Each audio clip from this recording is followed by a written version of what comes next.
I've been talking about grooming gangs since 2014, since meeting people in Rotherham who were telling me the truth about what was going on. I even dared back then to suggest that there was an ethnic link with the crimes that were happening. Well, you can imagine how demonised I've been over much of the last few years. And not just me, many others, some brave journalists, the odd politician here or there. But what was, I thought, really interesting about Baroness Case's report is when she made it clear that a substantial proportion of the suspects in these grooming gangs, rape gangs, choose your own terminology, that a substantial proportion are non-UK nationals and asylum seekers, which could mean young men crossing the English Channel, of which there have been another 450 just today alone. But finally, something has happened, because to begin with, Keir Starmer, or two-tier Keir, as many of us call him, he would not contemplate a full inquiry with full statutory powers. This is what he said just a few months ago. And when politicians, and I mean politicians, who sat in government for many years, are casual about honesty, decency, truth and the rule of law, calling for inquiries because they want to jump on a bandwagon of the far right. So we're all far right if we want an inquiry, until this week. When you said to me in January in that hospital, you said that it's a far-right bandwagon if you're calling for national inquiry. I know you're talking about politicians, but a lot of GB News viewers and listeners were also concerned, and they felt you were calling them far-right. Would you perhaps regret that remark? I said expressly politicians, and I mean politicians, and I was expressly calling out politicians who had been in office and done nothing, and it was them that I was criticising. It's not a far-right issue, is it? No, and I was certainly wasn't criticising your viewers. So it's OK, we're not far right now. And he even went further. He said there should be no no-go areas. Let's see him. On the grooming gangs inquiry you've announced this week, will that inquiry be allowed to investigate public officials who covered up the scale of the criminality, councils, police, even MPs? I want that inquiry to go wherever it needs to go. Yeah. Having set it up on a statutory footing, it is my strong belief that that inquiry needs to go wherever it goes. So there won't be any no-go zones so far as I'm concerned. OK, so I'm pleased that he's U-turned. I'm always pleased when the Prime Minister U-turns. He seems to be making quite a habit of it these days. But when he says that we know no-go zones, when we're told we'll get to the truth, well, I wonder. Firstly, we don't know who will head up this inquiry. Will it be another one of his human rights lawyers, judge mates? But the bit that concerns me is the scope of the inquiry.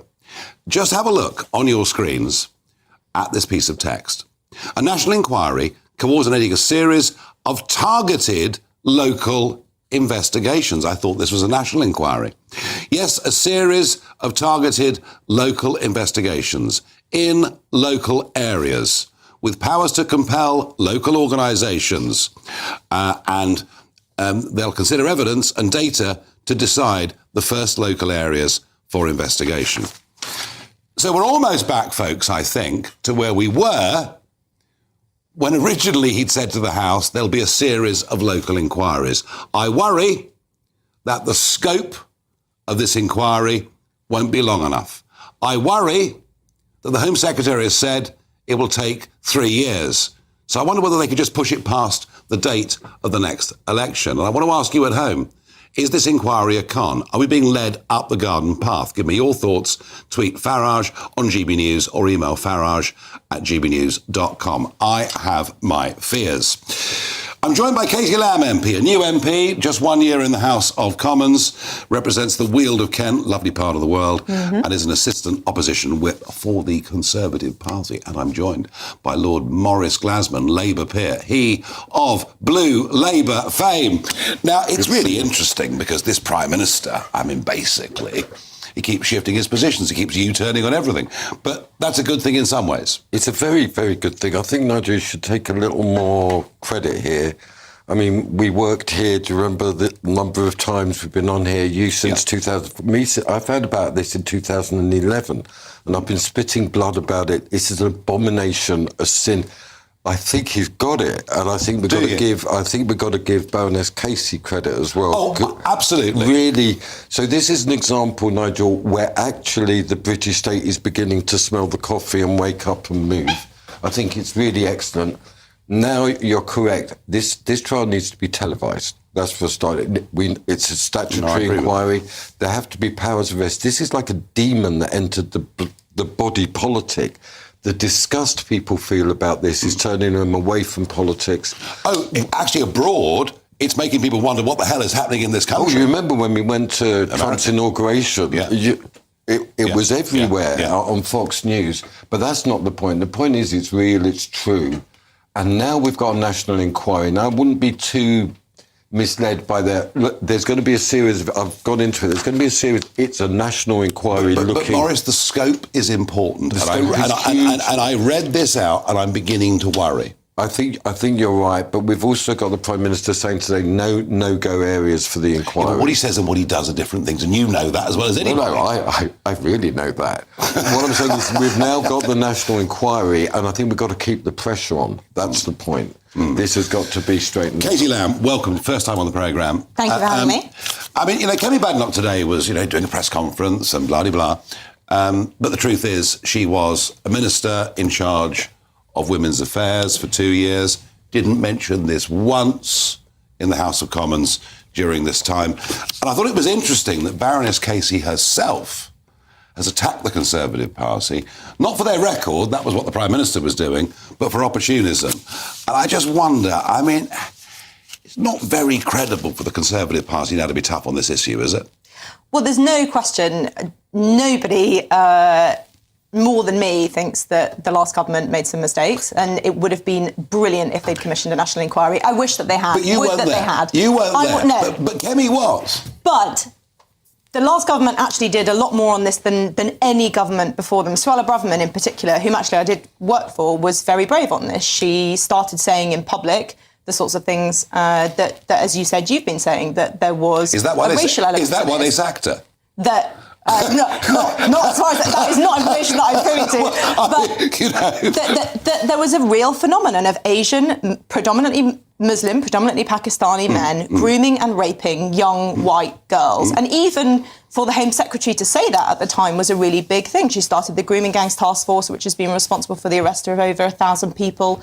Sajid Javid in 2018 started to collect ethnicity data for crime. It's not complete, but at the time, David Lammy said he was bringing the Office of Home Secretary into disrepute. This has been really difficult. Baroness Casey says that in many, many areas there is a lack of data for fear of being thought to be racist. There's another really interesting thing, which is fake data from the civil service. This is a really important issue. Explain. What was happening was when there were these inquiries, and this is the point, all of us have got to really repent and confess. Neither Conservative nor Labour faced the reality that there had to be a show trial. Yeah. There had to be a public trial where we got to the truth and to the bottom of it. And all these things were all gimmicks. But the thing with the data is that the civil service was actually putting in false data, that there was no link to ethnicity, this was... And the other thing is, what an insult to Indians and other people to call it South Asian. I know. Is out of order. I know. There's so many things to be got straight, but the really important thing, Nigel, is that the civil service were actually putting out, just like the Soviet Union, absolutely, and this was fact. So if you challenged it, you were considered, we know this experience, a populist, dog whistle. No.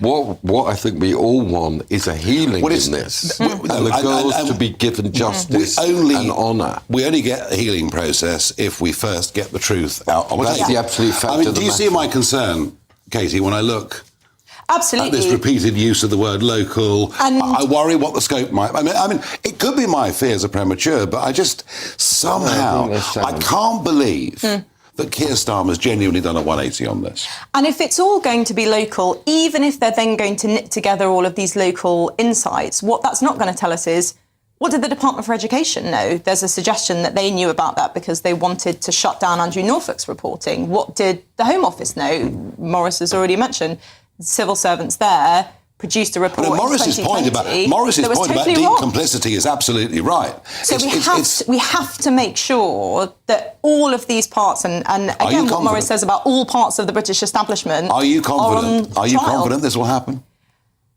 I am worried that we will see an inquiry with the full scope that we need. And I think the only way that we will is if people like us keep agitating for it. No, I think that's right. I mean, Morris, here's my worry. Yeah. The COVID inquiry. Now, I think the way we handled COVID, possibly the worst peacetime error of any British government ever, certainly by lockdown 2 and 3 and all the rest of it. Nobody wants to talk about that. But here we've got the COVID inquiry going on year after year after year, not really addressing any of the issues the public care about. Here is my concern, and I'm going to ask you what you think we can do about it.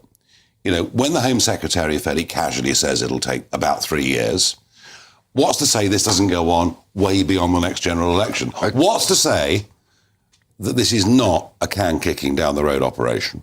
Okay, so this is politics. We've got to be really wise and we've got to draw on our experience. It's been an enormous victory for truth and for justice to get a national statutory inquiry. This is the point. Okay. It's all the stuff before was voluntary and advisory. This is statutory, which means that we can then move to arrests. This is the vital thing.